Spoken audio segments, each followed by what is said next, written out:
Salam dostlar, bu gün sizdən 7-ci sinif fizika iş dəftərindən səhifə 8-i 1.4-cü dərsi skalyar və vektorial cəmiyyətlər dərsini suallarına baxacağıq. Birinci suala baxmaqla başlayaq. Şaxələndirmə sxemini nümunəyə uyğun doldur. Nümunədə bizə verilib skalyar cəmiyyətlərdir, menzurka ilə ölçülür həcm. Burada isə verilib vektorial cəmiyyətdir, dinamometrlə ölçülür qüvvə. Zaman saniyə ölçənlə ölçülür, skalyar cəmiyyətdir. Uzunluq ölçü lenti ilə ölçülür və skalyar cəmiyyətdir. Baxaq ikinci suala. Aşağıdakılardan hansında vektorial cəmiyyət üzərində əməllər aparılır? Cavabınızı əsaslandır. 1. Şagird kub şəklində olan cismin həcmini hesablayır. Həcm V ilə işarə olunur və skalyardır. İkinciyə baxaq. Şagird cismə eyni istiqamətdə təsir edən qüvvələrin əvəzləyicisini, qiymətini hesablayır.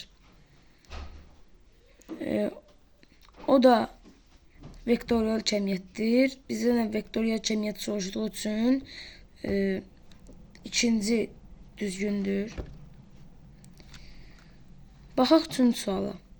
Aşağıdakı hallarda əvəzləyici qüvvəni necə tapmaq olar? A-ya baxaq. F1 üstəgəl F2 və ya başqaları da varsa onun da üstünə gəlirik. Çünki eyni istiqamətdə hərəkət edirlər. Onun üçün qüvvələr toplanacaq. Ancaq B şəklində əks istiqamətlər olduğu üçün böyük qüvvədən kiçik qüvvə çıxılacaq. Yəni F2 çıxılsın F1. Bu formada hesablanacaq. Dördüncüyə baxaq. 4. Başlanğıc anda sükunətdə olan cisimlərə şəkildəki kimi iki qüvvə təsir edir.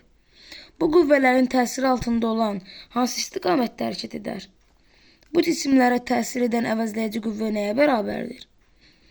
Gəlin birinci şəklə baxaq. Sağ tərəfə 30 Newton, sol tərəfə 15 Newton. 30-dan 15-i çıxacaq, 15 Newton edəcək. 15 Newton sağa hərəkət edəcək, çünki